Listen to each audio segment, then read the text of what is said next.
அத்தியாயம் 50. ஆதிசனின் திடீர் மறைவை பற்றி பாஞ்சால நகர மக்கள் யாருக்கும் எதுவும் தெரியவில்லை.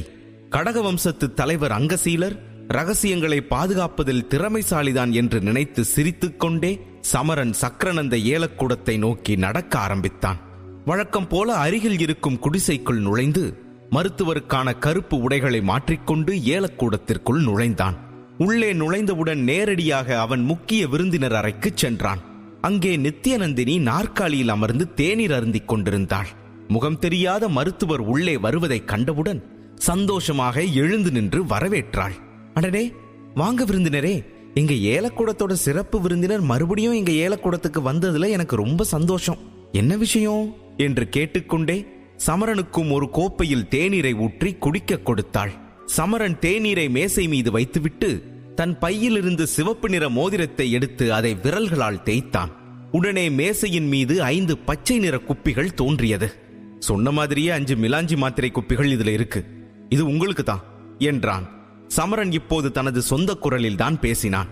நித்யநந்தினிக்கு சமரனை பற்றிய ரகசியம் ஏற்கனவே தெரிந்திருந்ததால் அவனது குரலை கேட்டு அவள் ஆச்சரியப்படவில்லை. சமரனும் வருணமித்திரரை எதுவும் பேசக்கூடாது என்று தடை செய்திருந்தான். மிலாஞ்சி மாத்திரைகளை பார்த்து கொண்டிருந்த நித்யநந்தினியின் முகத்தில் ஒரு புன்னகை தோன்றி மறைந்தது. பிறகு மெதுவாக ஒரு குப்பியை கையில் எடுத்து அதன் மூடியை திறந்து அதிலிருந்து ஒரு பச்சை மாத்திரையை வெளியே எடுத்தாள். புதிய மருந்தின் வாசனையை உணர்ந்த நித்யநந்தினி மகிழ்ச்சியோடு மாத்திரையை மீண்டும் பச்சை நிற குப்பிக்குள் போட்டாள். அதன் பிறகு அவள் சிரித்துக்கொண்டே சமரனிடம் ஒரு கேள்வியை கேட்டாள். சொன்ன தேதிக்கு முன்னாடியே மாத்திரைகளை கொண்டு வந்து கொடுத்துட்டீங்க. அநேகமா நீங்க கடக வம்சத்தை சீக்கிரமாவே நேரடியா தாக்க போறீங்கன்னு எனக்கு தோணுது. இல்லனா ஏன் இவ்வளவு சீக்கிரம் ஒப்பந்தத்தை முடிச்சுக்க போறீங்க? நான் சொல்றது சரிதானே என்றாள் நித்யநந்தினி. அவளுடைய கேள்விக்கு சமரன் எந்த பதிலும் சொல்லாமல் தன் பையிலிருந்து ஒரு காகிதத்தை எடுத்து அவளிடம் கொடுத்தான். மருந்து தயாரிக்க தேவையான பொருட்களின் பட்டியல் தான் அதில் எழுதப்பட்டிருந்தது. அதை பார்த்த நித்யநந்தினி, இதுல இருக்கிற பொருட்களை பார்த்தா ரத்தத்தை நிறுத்துற மருந்துக்காக வாங்குற மாதிரி தெரியலையே, வலிமையை அதிகரிக்க வைக்கிற மருந்துக்காக வாங்குற மாதிரி இருக்கு. யாருக்காக இந்த மருந்து பொருட்கள்னு நான் தெரிஞ்சுக்கலாமா என்றாள். வேற யாருக்கு? எனக்காக சக்தியை பயன்படுத்தி பலவீனமா கிடக்கிற மேகராணிக்கு தான். எப்படியாச்சும் நான் சீக்கிரமாவே அவளை மறுபடியும் பழைய நிலைக்கு கொண்டு வரணும் என்று நினைத்தான். ஆனால் நித்யநந்தினியிடம் எந்த பதிலும் சொல்லவில்லை. சரி, சொல்ல விருப்பம் இல்லைன்னா சொல்ல வேண்டாம், எனக்கு எதுக்கு ராஜ ரகசியம்லாம் என்று அழுத்துக்கொண்டே நித்யநந்தினி காகிதத்தை ஒருமுறை பார்த்துவிட்டு ஒரு பணிப்பெண்ணை அழைத்து அவளிடம் அந்த காகிதத்தை கொடுத்து, சீக்கிரமா போய் இதுல எழுதியிருக்கிற பொருட்களை எல்லாம் கொண்டு வா என்று சொல்லி அனுப்பி வைத்தாள். பணிப்பெண் வெளியே சென்ற பிறகு அங்கே ஒரு விசித்திரமான அமைதி நிலவியது. அதை கலைக்கும் விதமாக, நித்யநந்தினி, கடக வம்சத்துக்காரங்களுக்கு இப்போ நீங்க பொருட்களை விநியோகம் பண்றதை நிறுத்தியாச்சு. அதனால இப்போ அவங்க பொருட்களை பக்கத்து நகரத்திலிருந்து தான் வாங்குறாங்கன்னு கேள்விப்பட்டேன், அது உண்மையா என்றான் சமரன். ஆமா, நீ கேள்விப்பட்டது சரிதான்.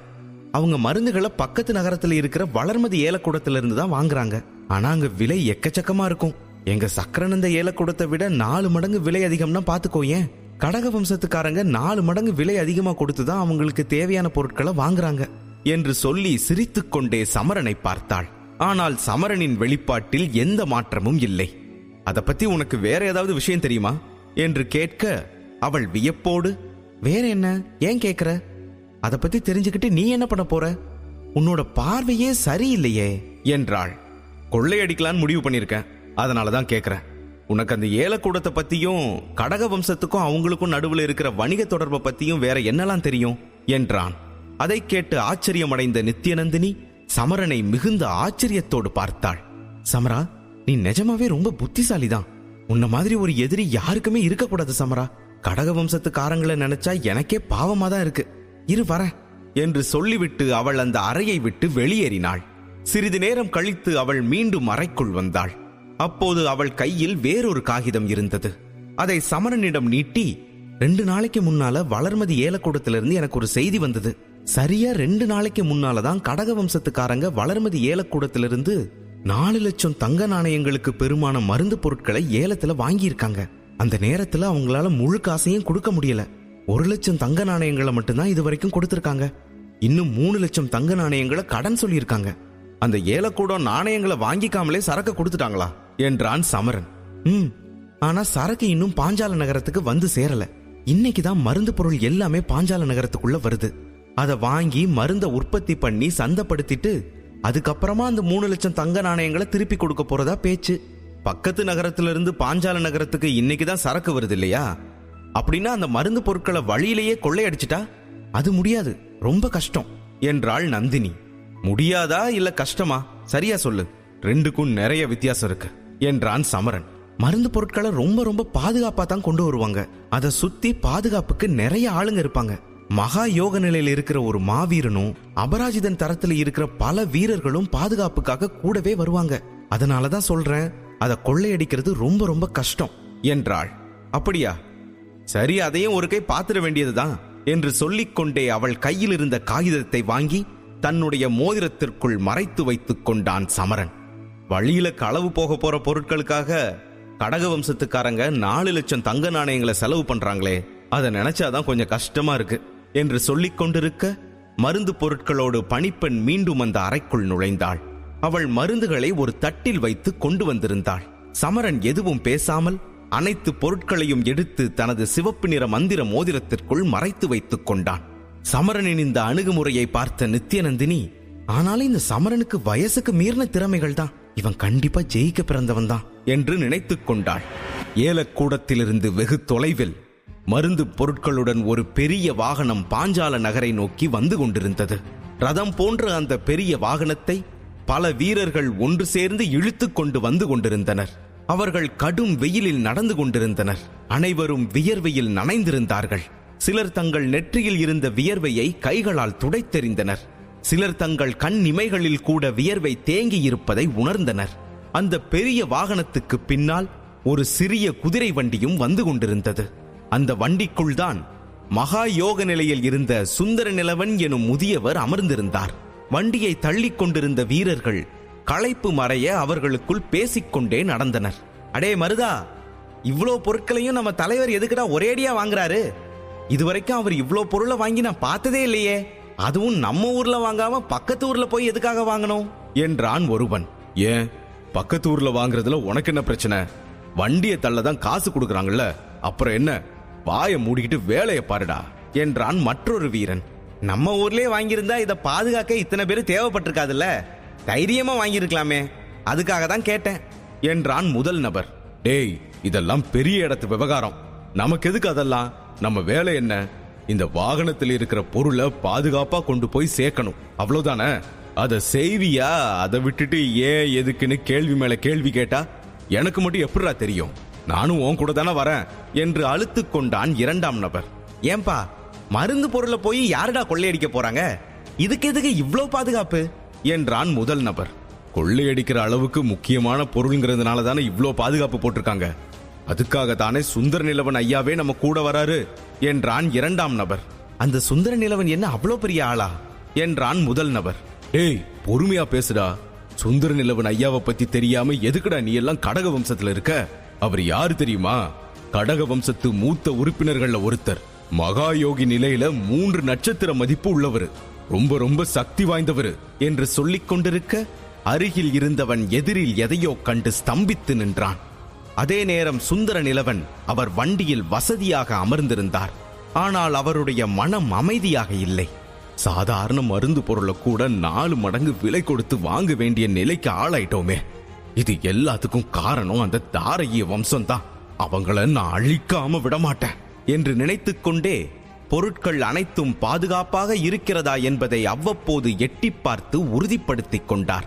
அப்போது அவருக்கு மெதுவாக தூக்கம் வரத் தொடங்கியது. தன்னை மீறி மெல்ல கண்களை மூடி சாய்ந்தார். அப்போது திடீரென வண்டி நின்று விட்டது. அதே நேரம் வெளியே ஏதோ சத்தம் கேட்டு கண்களை திறந்து பார்த்தார். ஒரு வீரன் வேகமாக அவரிடம் ஓடி வந்து, ஐயா ஐயா, பெரியவரே, யாரோ ஒருத்தன் கருப்பு நிறத்துல உடை உடுத்திக்கிட்டு நம்ம வாகனத்தை வழிமறிச்சு நிக்கிறான், என்னன்னு வந்து பாருங்கய்யா என்றான். இதை கேட்டதும் முதியவர் நெற்றியில் சுருக்கம் தோன்றியது. யாரது? நம்ம வாகனத்தை தடுத்து நிறுத்துற அளவுக்கு துணிச்சல் இங்க யாருக்கு இருக்கு என்று கேட்டுக்கொண்டே வண்டியை விட்டு கீழே இறங்கினார். நடந்து சென்று வாகனத்துக்கு முன் நின்று கொண்டிருந்த நபரை பார்த்தார். அங்கே கருப்பு நிற உடை அணிந்த ஒருவனை பார்த்தார். அவரால் அந்த மனிதனின் முகத்தை பார்க்க முடியாவிட்டாலும் அவனுடைய ஆடைகளை பார்க்கும்போது இந்த மனிதனின் எண்ணம் சரியில்லை என்பதை அவர் புரிந்து கொண்டார். பிறகு உரத்த குரலில், ஏய், யார் நீ? எதுக்காக எங்க வழியை தடுக்கிற என்றார். கருப்பு உடைக்குள் இருந்து ஒரு குரல் கேட்டது. நீங்க எல்லாரும் கடக வம்சத்தை சேர்ந்தவங்க இல்லையா என்றது அந்த குரல். இதை கேட்ட சுந்தர நிலவன் சற்று பதட்டமடைந்தார். உடனே சைகை செய்து தனது வீரர்களை எச்சரித்தார். இதனால் அனைத்து வீரர்களும் தங்கள் ஆயுதங்களை தயார் நிலையில் எடுத்து வைத்துக் கொண்டனர். அவர்கள் கருப்பு உடை அணிந்த மனிதனை உன்னிப்பாக பார்த்துக் கொண்டே கட்டளைக்காக காத்திருந்தனர். இந்த செயலை பார்த்த கருப்பு உடைக்காரர் அந்த சுந்தர நிலவனிடம், உங்களோட இந்த ஆயத்தத்துக்கு அர்த்தம் என்னன்னு எனக்கு புரியுது என்று சொல்லிக்கொண்டே அவன் சுந்தர நிலவனை நோக்கி நடக்க ஆரம்பித்தான். அவன் நெருங்கி வருவதைக் கண்ட சுந்தர நிலவன் அவனுக்கு பக்கத்தில் நின்றிருந்த ஒரு வீரனிடமிருந்து வில்லையும் அம்பையும் வாங்கிக் கொண்டார். அம்பை சரியாக குறிப்பார்த்து அந்த கருப்பு உடைக்காரன் மீது எய்தார். அதை கண்டவன் கையை மேலே உயர்த்தினான். அதிலிருந்து ஒரு வெள்ளை ஒளி வெளிவரத் தொடங்கியது. அந்த ஒளியின் காரணமாக சுந்தர நிலவனின் அம்பு 3 அடிகள் தொலைவில் இருக்கும் போதே எரிந்து சாம்பலாகிவிட்டது. இதை பார்த்த சுந்தர நிலவனுக்கு முகம் மாறியது. அவர் எதிரியின் சக்தியை பார்த்து பதட்டமடைந்தார். இவர் கண்டிப்பா மகாயோக நிலைக்கு மேலே இருக்கக்கூடியவராகத்தான் தெரியுது என்று நினைத்து அதிர்ந்தார். பின்பு ஆழ்ந்த மூச்சை எடுத்து மற்றொரு வீரனிடமிருந்து ஒரு நீளமான ஈட்டியை பெற்றுக் கொண்டார். அவரது உடலில் இருந்து ஒரு வெளிர் நீல ஆற்றல் வெளிவரத் தொடங்கியது. அவர் தனது சக்தியை பயன்படுத்தி அந்த ஈட்டியை முழுவதுமாக நீல நிறமாக மாற்றினார். அந்த ஈட்டியை கருப்பு உடைக்காரனை நோக்கி வேகமாக வீசினார். அந்த ஈட்டி மிகவும் கூர்மையாக இருந்தது. அங்கு இருந்த அனைத்து வீரர்களும் காற்றில் ஒரு நீள ஆற்றல் செல்வதை கண்டனர். இதை பார்த்த வீரர்கள் அனைவரும் மகிழ்ச்சியில் சத்தம் போட ஆரம்பித்தனர். அந்த ஈட்டியை எதிர்கொள்ள முடியாமல் கருப்பு உடை அணிந்த மனிதரின் நிலை என்னவாகும் என்பதை வீரர்கள் யோசித்துக் கொண்டே அமைதியாக பார்த்துக் கொண்டிருந்தனர். சுந்தர நிலவன் சத்தமாக கத்தினார். "ஏய், தைரியம் இருந்தா உன் முகத்தை காமிடா" என்றார். அப்போது கருப்பு உடை அணிந்த நபர் தனது முகத்தை வெளிப்படுத்தினான். அவன் முகத்தை பார்த்தவுடன் சுந்தர நிலவன், இவனா? இவன் தாரகிய வம்சத்து இளவரசனாச்சே என்று நினைத்து குழம்பினார். எனினும் அவர் முகத்தில் புன்னகை மலர்ந்தது. இந்த நேரத்தில் அவர் தனது ஜென்ம எதிரியின் மகனை கொல்லப் போகிறோம் என்பதை நினைத்து மகிழ்ச்சி அடைந்தார். வாடா வா, நான் யார கொல்லணும்னு இத்தனை நாளும் காத்துக்கிட்டு இருந்தனோ அவனே என்னை தேடி வந்தா சும்மா இருப்பேனா? நானே உன்னை கொல்லணும்னு தான் வாய்ப்பு தேடிட்டு இருந்தேன். நீயாவே வந்து சிக்கி இருக்க. நீ என்னோட வேலைய சுலபமாக்கிட்ட. உன்னை சும்மா விடமாட்டேன்டா என்று சொல்லி ஈட்டியை சமரனை நோக்கி வீச அவன் உடலுக்குள் இருந்த வருணமித்திரரின் சக்தியால் காற்றில் பறந்த ஈட்டி சமரனின் அருகில் வந்தவுடன் மீண்டும் அவன் உடலிலிருந்து வெள்ளை வெளிச்சம் வெளிவரத் தொடங்கியது. வருணமித்திரர் தொடர்ந்து அதை அதிகரித்தார்.